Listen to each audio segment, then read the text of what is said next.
Tolong melalui Pak Bambang Pacul, Pak, tolong Pak, undang-undang perampasan aset tolong didukung, Pak. Republik di sini ini gampang Pak Senaya ini. Lobbynya jangan di sini Pak. Ini Korea ini semua menurut bosnya masing-masing. Di sini boleh ngomong kalah Pak. Bambang Pacul ditelepon, Ibu Pacul berhenti, stop.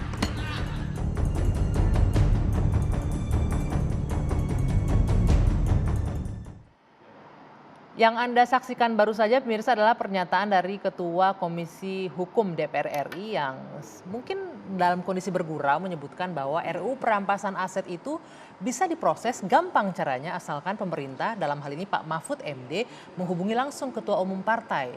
Itu disampaikan oleh Bambang Wuryanto ketika rapat dengar pendapat umum Komisi 3 DPR RI dengan Menko Polhukam Mahfud MD yang juga merupakan Ketua Komite Nasional Pencegahan dan Pemberantasan TPPU beberapa waktu lalu. Ini kemudian pernyataan yang direspon banyak pihak dengan sedikit mengkritisi barangkali ya. Jadi DPR ini wakil siapa? Wakil rakyat atau wakil partai? Itu satu hal. Yang kemudian yang mencuat adalah rancangan undang-undang perampasan aset tindak pidana yang sudah lebih dari 10 tahun tapi jalan di tempat bahkan mandek yang akhirnya ditagih oleh Pak Mahfud dalam rapat tersebut. Kenapa ini bisa mandek? Apa penyebabnya? Kami akan bahas juga malam hari ini di Dua Sisi bersama saya Dwi Anggia.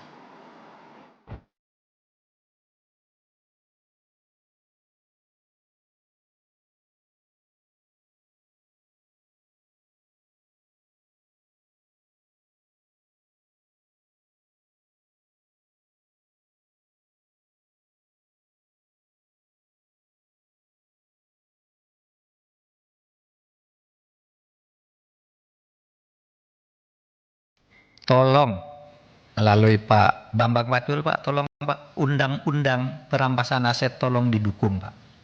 Biar kami bisa ngambil begini-begini nih, Pak. Tolong juga pembatasan belanja uang kartal didukung, Pak. Republik di sini ini gampang Pak Senaya ini. Lobbynya jangan di sini Pak. Ini Korea ini semua menurut bosnya masing-masing. Di sini boleh ngomong kalah Pak. Bambang Pacul ditelepon, Ibu Pacul berhenti, stop. Ini laksanakan Pak. Loh, saya terang-terangan ini. Gitu loh. Mungkin perampasan aset bisa, tapi harus bicara dengan para ketum partai.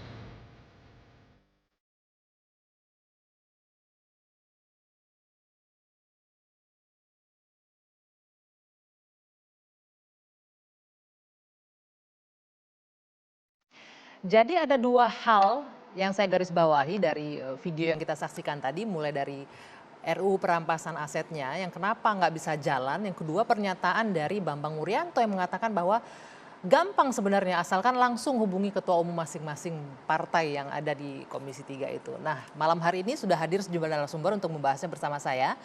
Ada Bung Margarito Kamis, pakar hukum tata negara. Selamat malam, boleh dipakai mic-nya Bung Margarito? Ya, selamat malam Bang Anggi, selamat malam semuanya.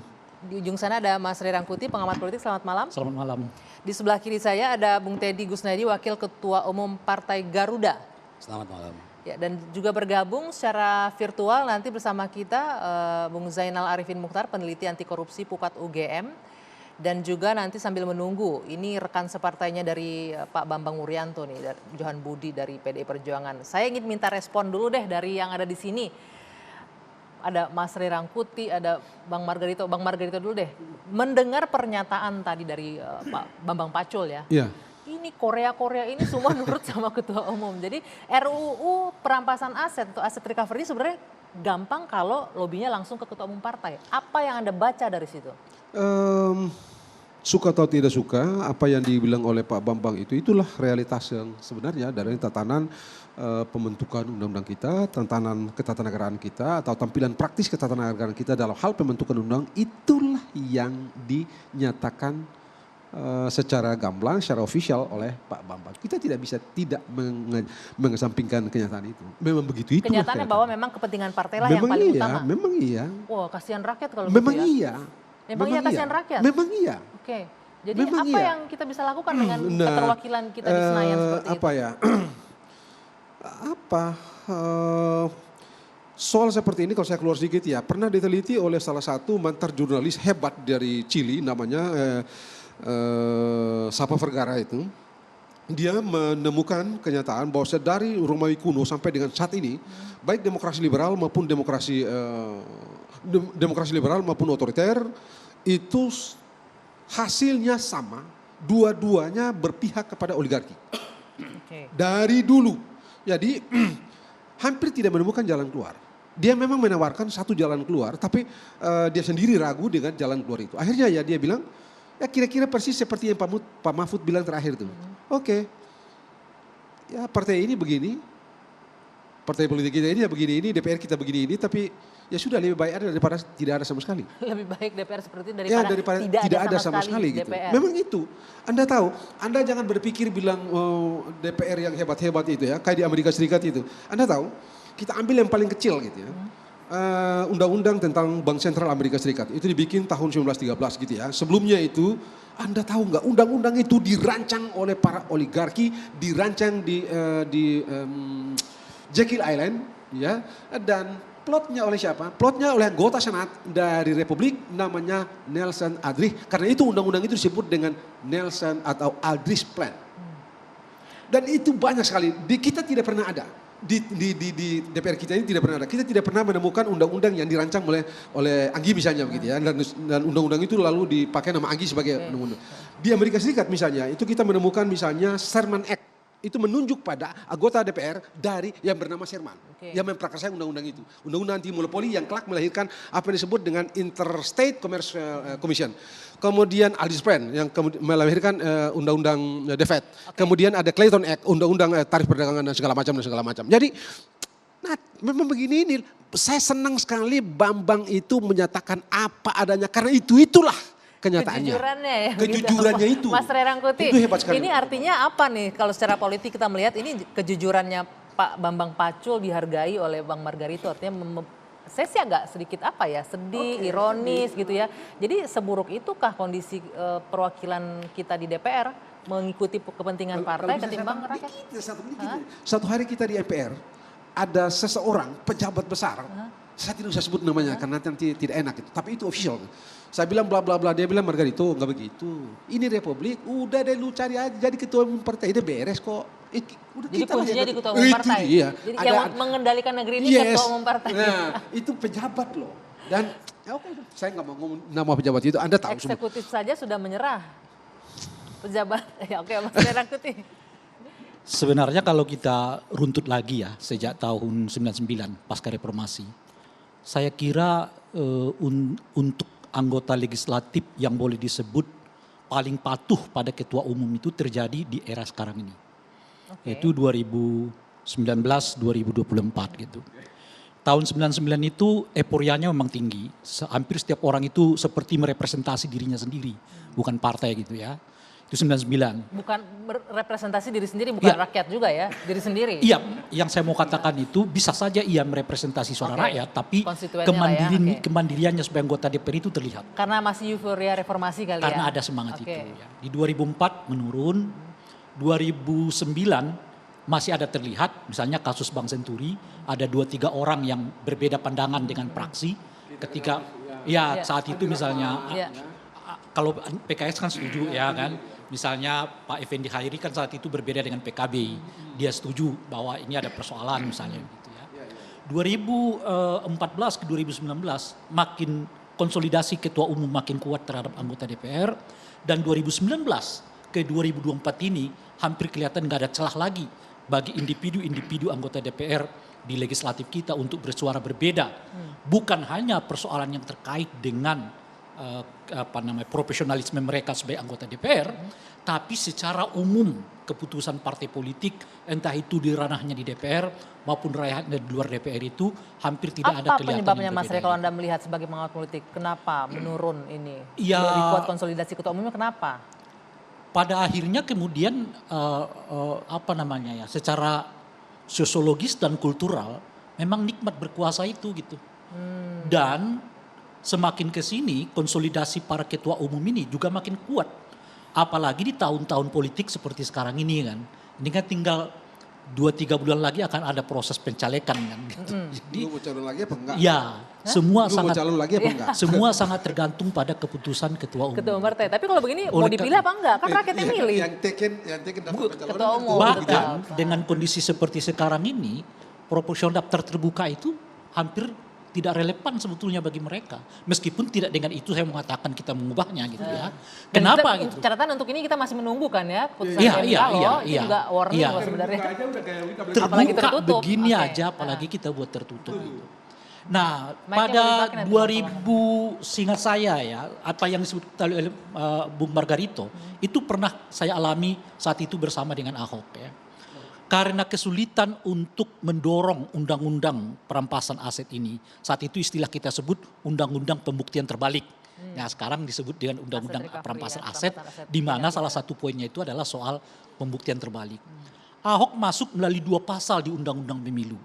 Bahwa setiap calon anggota legislatif itu harus selain melaporkan dana mereka kepada LHKPN dan dilaporkan kepada KPU, Oke. juga harus ada pasal di bawahnya yang menyatakan bila ada keraguan terhadap harta kekayaan mereka harus dibuktikan oleh yang bersangkutan bahwa harta itu didapatkan secara halal gitu.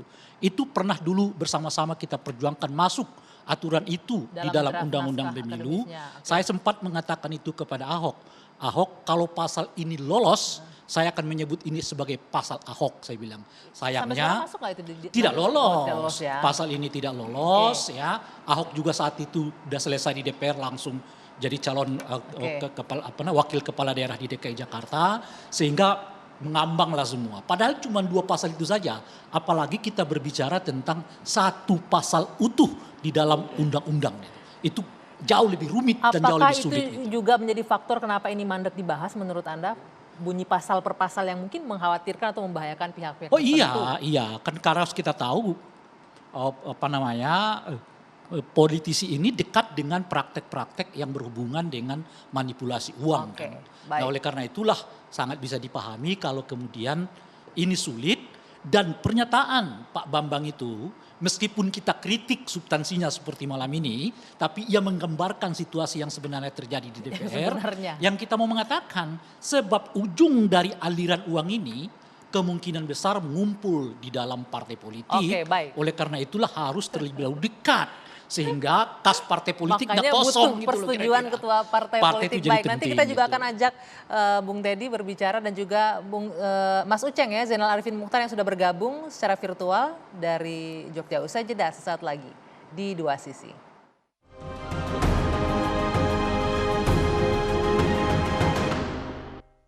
RUU perampasan aset itu memang inisiatif dari pemerintah dan terus kita dorong agar itu bisa segera diselesaikan oleh DPR dan ini prosesnya sudah berjalan.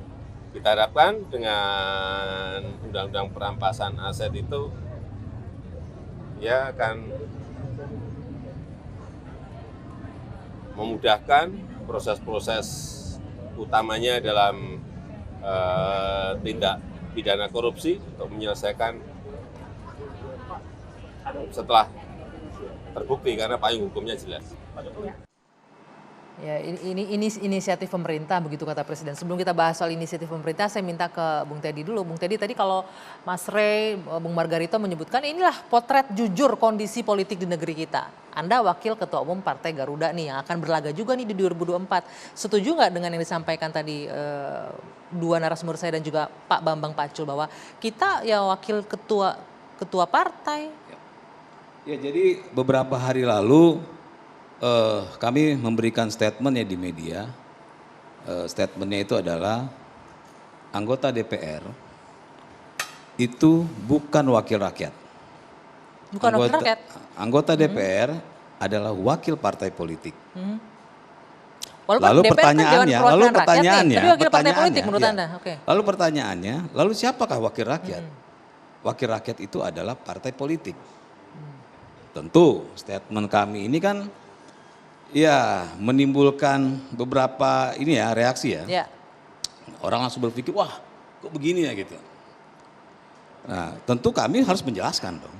Maka kami jelaskan bahwa kalian harus terima, saya sepakat dengan dua narasumber tadi gitu kan, bahwa kita ini di konstitusi kita bahwa peserta ya pemilu legislatif untuk DPR itu adalah partai politik. Iya, betul. Ya, bukan perseorangan. Kalau perseorangan apa? DPD. Ya, jadi kita bicara kalau perseorangan itu DPD. Nah, bagaimana amanah rakyat yang diserahkan makanya, ke para jadi wakilnya gini, ini kalau hanya kami jelaskan lagi bahwa begini. Coba kita lihat sejarah. Saya nggak bicara orde lama ya. Kita bicara bahwa orang yang protes ini mungkin sudah menjadi pemilih di orde baru. Ya, di orde baru ketika itu ada nggak mereka memilih orang gitu? Ya, milih partainya. pasti kan memilih partainya. Oke. Ya, lalu ketika masa reformasi, apakah masih memilih partainya? Ya, pemilu 2004 kita masih memilih partai. Ya, ketika memilih wakil rakyat kita memilih partai. Dan sampai hari ini pun kita masih memilih partai, Mbak. 2009 itu kan ada putusan MK. Proporsional terbuka kita milih orangnya juga. Ya, Ada orang yang di situ di 2009 baru itu ada untuk pemilu 2009 itu ada putusan MK yang menambahkan ya untuk dimasukkan ke dalam surat suara caleg-calegnya. Oke. Iya kan? Nah, jadi ini kami sampaikan gitu bahwa dari statement kami jelaskan bahwa ini loh secara konstitusi ada, secara sejarah jelas, tambahan lagi saya bilang coba kalian lihat di DPR. Apakah ada yang namanya fraksi rakyat? Oke. Pasti namanya fraksi partai. Fraksi Ya? partai ini penonton harus mendengarkan dengan Iya kan? cermat ya. Fraksi partai. Fraksi partai. Kepentingan partai. Ya. Jadi gini, ini kita harus terima bahwa itu memang ada ya. Sebentar, sebelum dilanjutkan saya Oke. mengundang narasumber saya sudah datang ini satu lagi, Mas Johan Budi. Silakan bergabung Mas Johan, selamat datang. Waduh, silakan langsung duduk Mas Johan. Masya Allah. Oke, ini tadi kita bahas nih Mas Johan, ini langsung todong nggak apa-apa ya, baru duduk belum nafas langsung ditodong. Tadi di segmen awal kita sudah bahas mengenai ini RUU perampasan aset ini dibahas rame kemarin itu ketika Komisi 3 DPR dengan Menko Polhukam, Pak Mahfud MD. Sempat disinggung, ditagih nih sama Pak Mahfud, kenapa mandek aja nih jalan di tempat, sudah lebih dari 10 tahun ini RUU tapi nggak juga masuk. Nah kebetulan 2003 ini masuk prolegnas, tapi rekan separtai Anda, Pak Bambang Pacul bilang, gampang lobbynya jangan di sini, jangan sama Korea ini katanya, telepon aja ketua umum kita, pasti semua bisa. Jadi ini pertanyaan yang muncul tadi Mas diskusinya, ini wakil DPR ini wakil rakyat atau wakil partai ini? Silakan. Ya, terima kasih Anggi. Selamat malam para narasumber. Jadi gini, saya tentu tidak bisa menjawab apakah yang disampaikan oleh Mas Bambang Pacul itu dalam konteks gurauan ataukah serius atau itu yang terjadi. Yang saya alami sendiri, saya anggota fraksi PDI Perjuangan, saya pernah di dalam rapat Komisi 3, kalau Anggi tidak percaya boleh tanya ke anggota Komisi 3 yang lain. Saya pernah menyampaikan bahwa saya berbeda dengan fraksi yang saya ikuti. Artinya saya bisa berbeda dengan fraksi PDI Perjuangan. Berbeda dengan itu suara pernah partai saya, bisa? Loh iya ini true story ya. Ketika mengambil keputusan di Komisi 3, saya menyatakan bahwa saya berbeda dengan dengan fraksi PDI Perjuangan. Yang lain pada ini pasti di PAW atau apa gitu kan. Ini konteksnya ke pertanyaan Anda tadi. Yeah. Ternyata saya tidak diapa-apain tuh. Biasa aja. Artinya apa? Artinya saya sebagai anggota DPR tentu mewakili kepentingan masyarakat yang saya wakili. Nah, karena itu menurut saya waktu itu saya lupa ininya ya. Kasus putusan apa itu. Saya menyampaikan bahwa saya tidak sepakat yang menurut saya yang benar adalah yang ini gitu. Intinya berbeda lah dengan suara partai pada saat itu tidak ya? Tidak apa-apa gitu. Itu di fraksi PDI Perjuangan. Saya nggak tahu di tempat yang lain. Apa yang mau saya katakan? Yang mau saya katakan adalah tidak benar juga bahwa semua keputusan yang ada di DPR itu masing-masing anggota DPR itu tergantung keinginan dari ketua masing-masing partai. Itu saya alami dan saya sering begitu di rapat-rapat Komisi 3 ya. Jadi Saya tentu Mas Bambang Pacul yang tahu apa sebenarnya yang disampaikan itu Konteksnya apa yang gitu ya? terjadi seperti itu ataukah tidak gitu ya. Oke. Anda bisa menanyakan juga ke fraksi yang lain. Tapi yang saya alami adalah saya pernah berbeda itu pernah dan tidak sekali itu. Beberapa kali pernah saya berbeda pendapat Oke. dengan keputusan fraksi gitu. Intinya nih DPR-nya masih mewakili suara rakyat kalau Mas Johan bilang. Enggak, ini saya cerita sebenarnya. Ya, Oke. Anda bisa mengkonfirmasi Iya. itu kalau Ya, dan saya poinnya juga benar, poinnya yang saya tangkap ini dan mewakili saya suara tidak rakyat gitu memberatkan katanya ya. PAW juga. Oke. Itulah yang kita sebutkan tadi. Ini soal kemandirian dari anggota DPR-nya. Tapi Gitu. menarik loh, Bang Margar itu malah bilang ini adalah kondisi jujur, kondisi politik Iya, kita. iya. Bahwa memang ya Makanya ketua umum partai, sebetulnya Anda juga dengan, bilang kan, dengan muaranya di sistem ketua umum terbuka partai. ini memungkinkan kepada anggota DPR itu berbeda pendapat dengan praksi dan belum tentu praksi merecall mereka. Gitu. Nah masalahnya adalah mengapa sistem ini tidak dimanfaatkan sebaik mungkin oleh banyak anggota DPR, pengecualian tadi Mas Budi gitu, untuk kalau ia menganggap aturan itu tidak dia setujui, dia menyatakan berbeda pendapat. Sehingga saya kalau soal revisi undang-undang KPK, Mas Budi berbeda kan. Tapi katakanlah misalnya kawan-kawan kita ex mantan-mantan aktivis 98, kemana mereka? Mereka diam, gitu. Nah, kenapa mereka nggak berani berbicara? Ini soal kemandirian kok, soal sikap. Jadi kalau mereka sebetulnya berani bersikap mandiri dalam pengambilan keputusan, belum tentu kok mereka di recall gitu. Baik. Sebelum kita lanjutkan, saya ke Mas Uceng dulu. Mas Uceng, Anda sudah menyimak dari awal tadi diskusi kita ya. Tapi sebelumnya saya ingin mengucapkan selamat dulu nih untuk jabatan barunya sebagai pimpinan Komite Pengawas Perpajakan, Komwasjak Indonesia. Ini di tengah badai yang menghantam Kementerian Keuangan nih, Mas Uceng membantu Ibu Sri Mulyani ya di sini ya. Mas Uceng, tadi kita bahas bahwa RUU perampasan aset ini sebenarnya penting untuk mengoptimalkan pengembalian aset dari tindak pidana. Tapi faktanya sudah bertahun-tahun ini mandek di DPR. Nah baru kebuka nih pada beberapa waktu lalu bahwa RUU ini harusnya lobbynya nggak di anggota DPR, ternyata harus ke ketua umum partai. Respon Anda bagaimana?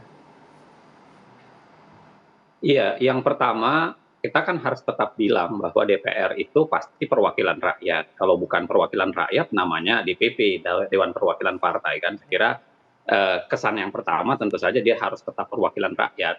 Kedaulatan ada di tangan rakyat dan dilaksanakan menurut Undang-Undang Dasar. Itu sebabnya kita menyematkan dia ada nama DPR gitu. Nah, itu salah satu fungsi. Tapi yang kedua memang satu sisi di internal partai sendiri ada yang disebut dengan disiplin partai, parti disiplin. Parti disiplin itu memang bagaimana sebuah partai bisa menjaga seberapa disiplin anggotanya di dalam satu partai. Dan itu satu hal yang penting juga kalau kita bicara soal teori kepartaian, parti disiplin itu penting.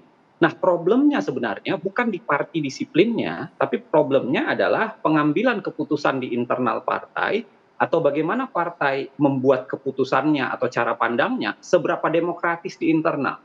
Nah, itu problemnya.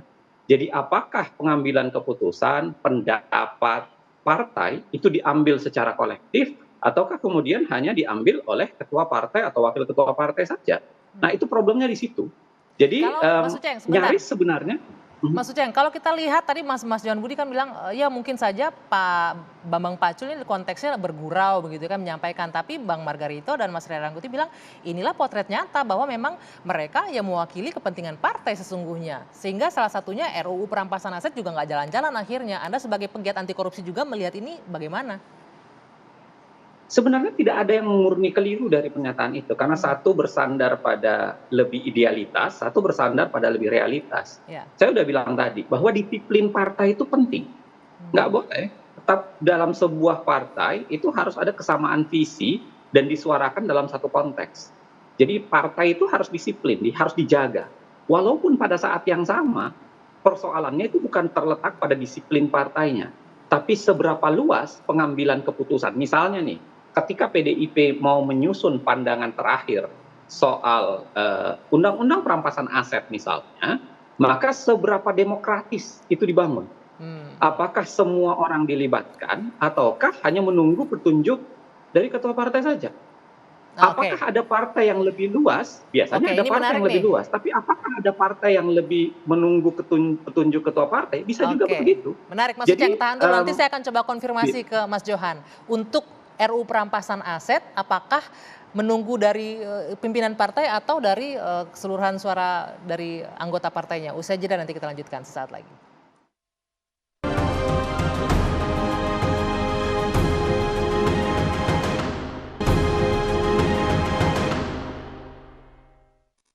Saya kemarin bicara kok susah ya mengajukan aspirasi-aspirasi yang baik bagi pembangunan hukum, tetapi selalu gagal di DPR.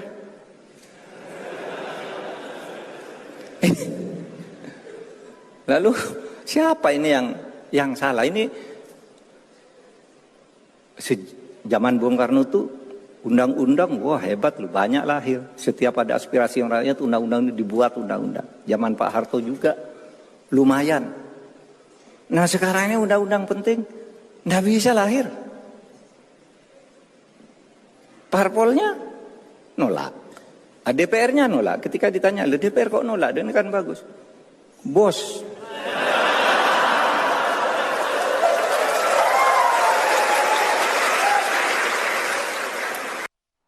Ini masih berlanjut kayaknya curahan hati Pak Mahfud ke forum yang berbeda ya. Tapi poinnya tetap sama, gagal di DPR, gagal parpolnya nolak karena bos begitu katanya. Nah ini terkait tema kita malam hari ini kan soal RUU perampasan aset Mas Johan. Tadi sudah disinggung oleh Mas Uceng, PDIP sendiri seperti apa arahnya untuk RUU perampasan aset ini? Mic-nya boleh digunakan Mas? Sorry. Jadi ini, Undang-Undang Perampasan Aset sudah masuk di prolegnas DPR 2023. Yang kedua, kemarin apa yang disampaikan oleh Pak Mahfud, saya dengan lantang juga mendukung tidak hanya 100%, tapi 1000% saya mendukung itu. Saya berkeyakinan bahwa undang-undang itu akan semakin melengkapi kerja-kerja pemberantasan korupsi, apakah itu undang-undang tindak pidana korupsi ataupun TPPU ya, semakin memudahkan lah apa yang disebut dengan asset recovery itu. Tapi saya ingin cerita sejatinya seperti apa gitu ya. Sampai kemarin 2-3 hari yang lalu itu belum ada satupun naskah akademik, belum ada satupun draft, bahkan pembicaraan secara serius antara pemerintah dengan DPR itu belum ada gitu. Sehingga saya juga bertanya-tanya bagaimana DPR kemudian mengesahkan yang kemudian juga dibilang menolak. Itu kalau bagaimana? Kalau yang dibahas nggak ada gitu ya. Saya mungkin kalau salah diluruskan Pak Margarito. Proses membuat undang-undang itu kan antara DPR dan Presiden. Bahkan kekuasaan quote-unquote Presiden itu sedikit lebih tinggi dengan bisa mengeluarkan perpu. Kalau itu dianggap mendesak, kalau itu memang benar-benar darurat, sebenarnya Presiden juga punya tangan ya, punya tangan yang bisa menggunakan inti poinnya kan isi undang-undang perampasan aset itu bisa masuk di dalam undang-undang yang berkaitan dengan pemberantasan korupsi. Kira-kira begitulah. Apakah DPR menahan? Saya ambil contoh, Pak Presiden Jokowi ini didukung oleh koalisi yang gemuk, 7 fraksi. Anda ingat Undang-Undang Cipta Kerja? Cepat sekali langsung inisiatif Presiden, pemerintah. Di tengah-tengah kemudian muncul Perpu. Di tengah-tengah demonstrasi yang luar biasa, mahasiswa dan buruh penolakan ya. Yang rakyat itu kan, DPR dengan tenang kok mengesahkan gitu loh. Poinnya sekarang apa? Naskahnya tidak sampai di DPR sekarang, belum ada sampai ke DPR poinnya, atau apa? Saya mau cerita bahwa ya DPR nggak bisa mengesahkan undang-undang yang diminta kalau tidak ada pembicaraan secara serius, naskah akademik, draft dan lain sebagainya. Artinya ini saya menangkap, saya tidak tahu ya. Pemerintah nggak serius nih, Mas. Bukan, makanya ini yang saya mau katakan. Kalau kita baca di dalam salah satu laporan media online, hasil investigasi yang dilakukan oleh mereka, sebetulnya draft itu sudah masuk. Tetapi tiba-tiba ada semacam pertemuan antar ketua umum partai politik yang menginginkan supaya draft itu jangan dibahas dulu, khususnya di balik sehingga tidak masuk ke prolegnas. Jadi oleh karena itu boleh jadi Pak Budi tidak tahu karena memang belum masuk ke balik, apalagi disebarkan kepada anggota-anggota, khususnya Komisi 3 gitu. Karena apa? Karena begitu masuk draft ini, ketua umum sudah konsolidasi terlebih dahulu untuk menyatakan stop dulu nih. Itu menurut investigasi itu. Tapi faktanya ini masuk prolegnas artinya akan dibahas. Artinya kan sudah ada persetujuan, ini akan masuk prolegnas kan. Tapi kan kalau memang nggak ada draftnya, nggak ada sesuatu yang mau dibahas, ya artinya nanti ini dilewatkan lagi, mau nggak ada materinya, gitu. Nah oleh karena itu perlu mungkin dilacak dengan sesungguhnya apa benar berdasarkan pertemuan ketua-ketua umum partai politik itu, draft yang sudah diserahkan oleh pemerintah itu akhirnya dikembalikan lagi ke pemerintah karena itu tadi. Maka dalam konteks itulah Pak Bambang mengatakan tanya ketua umum deh. Oke, kalau konteks gitu ini Anda tahu nggak, Mas Jadi Johan? mentoknya bukan di Ketua kita umum nih. Anda atau partai Anda mentoknya nih? di ketua umum kira-kira PDIP gitu. suaranya Saya gimana untuk masuk RUU Komisi ini? 3 itu setahun yang lalu.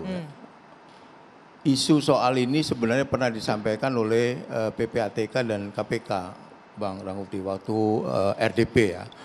Tapi permintaan yang sekedar permintaan bahwa PPATK perlu perampasan aset, KPK juga perlu undang-undang perampasan aset. Nah waktu itu komentar sebagian besar menurut saya itu mendukung juga gitu. Saya tidak tahu peristiwa itu ya, saya sama sekali tidak tahu. Saya hanya mengatakan yang saya tahu kejadian sekarang itu seperti ini gitu, yang proporsional gitu. Tidak bertahun-tahun ditahan oleh DPR. 2012 BPHN itu sudah mengeluarkan naskah akademik, Pak.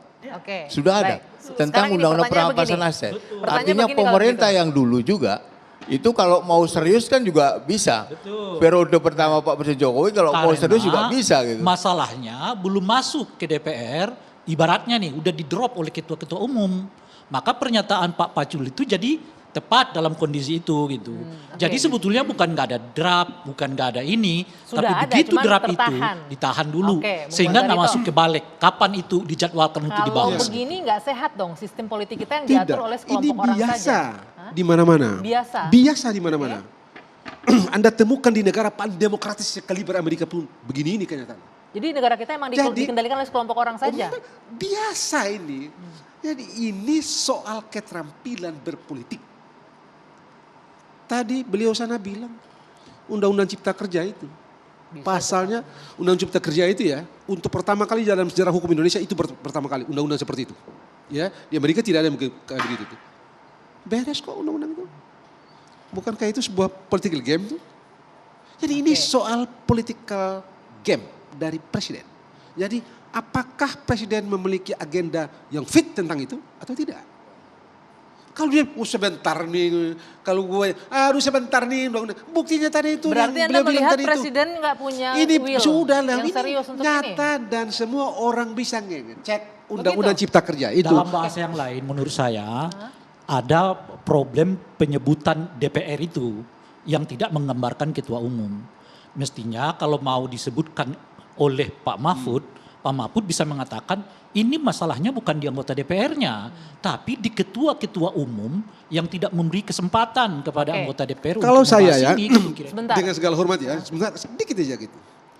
Mudah kok, mudah betul dalam tanda petik ini. Kalau kita pakai bahasa jalanan, tekuk ini ketua-ketua partai, mudah banget. Caranya? Kalau, tidak ada satupun ketua partai di dunia ini yang tidak merindukan courtesy call dari presiden. Apa senator hebat-hebat di Amerika Serikat itu mimpi mereka di awal di pagi hari itu adalah presiden telepon saja langsung jadi jangan kita muter-muter deh. Mas Uceng, Mas Begitu Uceng. Deh. Mau nggak? Mas Uceng, benar nggak seperti itu Mas Uceng? Artinya ya mau nggak mau ini untuk urusan pemberantasan korupsi, pengembalian aset tertahan karena memang ada kurang goodwill dari kedua belah pihak kalau saya tangkap baik itu dari pemerintah ataupun dari DPR-nya. Apalagi ada campur tangan ketua umum yang harus memutuskan di sini seperti yang dikatakan oleh dua narasumber di studio. Mbak Anggi, izinkan saya cerita dua hal ya. Yang pertama saya mau bilang dulu soal undang-undang perampasan aset. Jadi sebenarnya ini sudah lama sekali. Saya ingat dari tahun 2009-2010 RUU dalam sejenis ya, dulu namanya Asset Recovery. Jadi segala sesuatu yang berkaitan dengan aset, hasil sitaan, proses koruptif maupun bagaimana menyita illicit enrichment maupun unexplained wealth gitu. Jadi kekayaan di luar yang tidak bisa dijelaskan. Itu udah lama. Bahkan versi masyarakat sipil kami buat waktu itu dengan bantuan kemitraan, kami buat versinya. Jadi sebuah kelembagaan ada di situ untuk mengurus aset, apa yang bisa disita, lalu kemudian bagaimana prosesnya, itu diatur semua. Dan saya kira memang Mas Rerangkuti bisa jadi menjadi benar.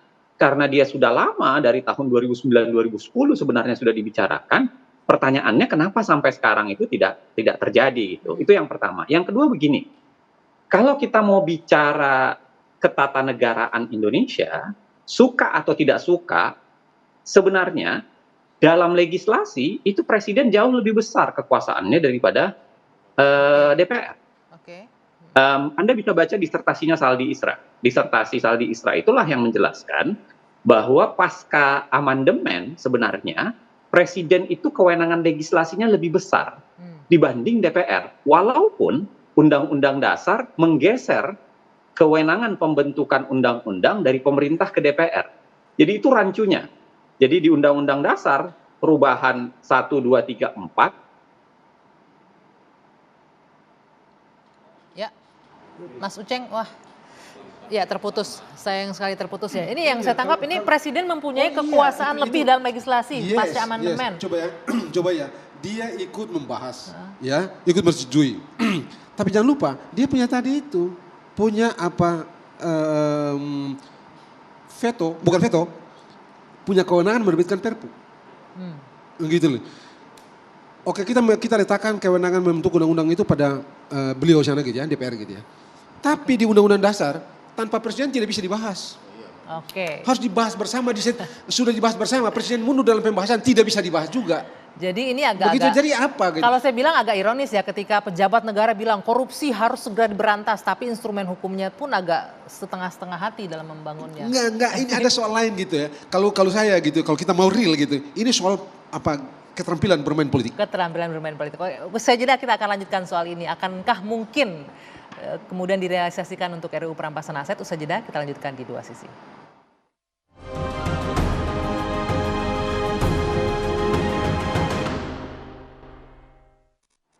Saya lanjutkan untuk Mas Uceng, kesempatan menyampaikan poin kedua Mas Uceng terkait dengan RUU perampasan aset ini.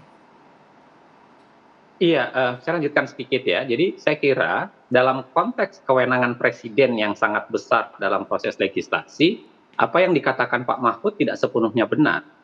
Karena Pak Mahfud seakan-akan menggantungkan proses ini semua hanya ke DPR. Padahal sebenarnya, seperti yang saya sampaikan tadi, presiden itu punya kekuasaan yang sangat besar dalam proses legislasi, bahkan dikasih kartu pengaman. Saya tentu saja tidak menganjurkan presiden untuk mengeluarkan perpu ya, tentu saja berbeda. Cuman saya ingin katakan, kalau kita bandingkan urgensi undang-undang perampasan aset, urgensi undang-undang ormas, perpu ormas, dan urgensi perpu cipta kerja, saya kira mirip-mirip saja. Jadi kalau presiden memang mengeluarkan perpu untuk ormas di tahun 2017, lalu kemudian perpu cipta kerja baru saja di tahun 2023, apa alasan kenapa kemudian tidak menggunakannya di 2023 untuk perampasan aset, lalu kenapa kemudian menggantungkannya kepada partai? Nah, saya kira nyaris tidak ada alasan sebenarnya untuk menggantungkan itu semua ke partai, kalau kemudian ada proses yang bisa diakselerasi. Kalau bukan proses untuk memperkuat lawong yang namanya partai-partai juga 82% pendukung presiden kan berada di bawah koalisi presiden. Kalau presiden menggunakannya itu pasti bisa, apalagi kalau menggunakan kewenangan luar biasanya dalam artian perpu. Baik, saya tangkap poinnya. Saya mau ke Mas Rerangkuti. Mungkin nggak ini solusinya perpu saja. Ini juga melihat keseriusan pemerintah di sini. Kalau kita lihat sekarang kondisinya draft naskah akademik ini 3 lembaga belum menyetujuinya, Kementerian Keuangan, Kapolri, dan Jaksa Agung. Pertama saya kurang setuju dengan perpu ya. Karena menurut saya lebih bagus membahas dalam bentuk undang-undang supaya lebih utuh ketimbang presiden mengeluarkan perpu.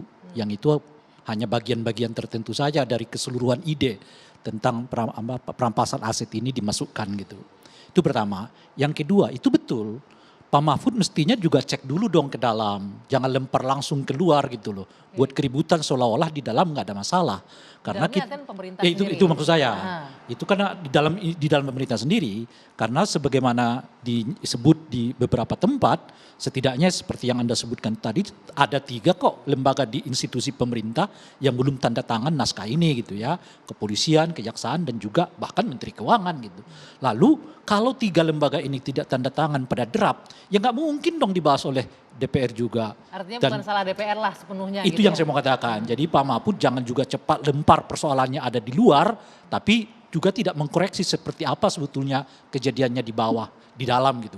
Termasuk misalnya soal apakah Pak Presiden tidak melakukan lobby politik keras, atau undang-undang Omnibus Law yang penuh dengan penolakan. Bisa kok Sampai di unjuk rasa iya besar-besaran, macam-macam tuh. Bisa kok disangka. presiden mengkomunikasikannya dengan partai politik, dengan resiko partai politik itu mendapat kecaman dari publik. Lah ini undang-undang yang atau rancangan undang-undang yang semua masyarakat rasanya setuju kalau ini secepatnya dibuat gitu. Masa sih presiden nggak bisa mengkomunikasikan kini kepada ketua umum partai politik gitu. Oke, baik. Ini terakhir saya kasih kesempatan Mas Teddy karena kita ngomongin RUU tadi sedikit mengenai wakil rakyat tadi. Anda ingin sampaikan nggak tadi bahwa DPR ya bukan wakil rakyat tadi menurut Anda? Saya agak menggelitik sedikit. Ya memang kan tadi saya sudah jelaskan bahwa berdasarkan konstitusi sudah jelas. Berdasarkan sejarah sudah jelas bahwa wakil rakyat itu ada partai politik.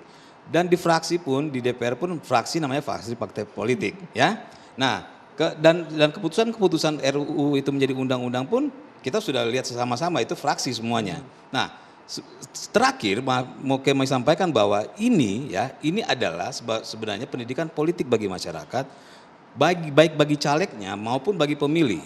Ketika nanti mau menjadi caleg, maka dia lihat arah partai dulu, sesuai nggak dengan dirinya. Begitupun pemilih, ketika akan memilih caleg, dia harus melihat arah partainya dulu. Kalau arah partainya ke kiri, calegnya bilang ke kanan itu udah pasti bohong. Oke. Ya, jadi ini sebagai pendidikan politik bahwa mau tidak mau, suka tidak suka, bahwa wakil rakyat itu adalah partai politik. Bukan anggota dewannya ya? Bukan. Saya rasa Presiden mesti cermat gitu ya dalam menangani masalah ini. Oke. Agar tidak menimbulkan kegaduhan baru setelah undang-undang itu jadi dan segala macam itu ya. Oke. Cermat betul mengenali soal ini. Baik, kalau memang itu untuk kepentingan rakyat, kenapa tidak mengambil jurus-jurus yang langsung meletakkan prioritas rakyat di atas segalanya begitu ya. Baik, terima kasih Bapak-Bapak sudah hadir malam hari ini, juga Mas Uceng yang sudah bergabung melalui virtual. Selamat malam, terima kasih semuanya. Saya Dwi Anggia undur diri, kita lanjutkan Dua Sisi Pekan Depan. Sampai jumpa.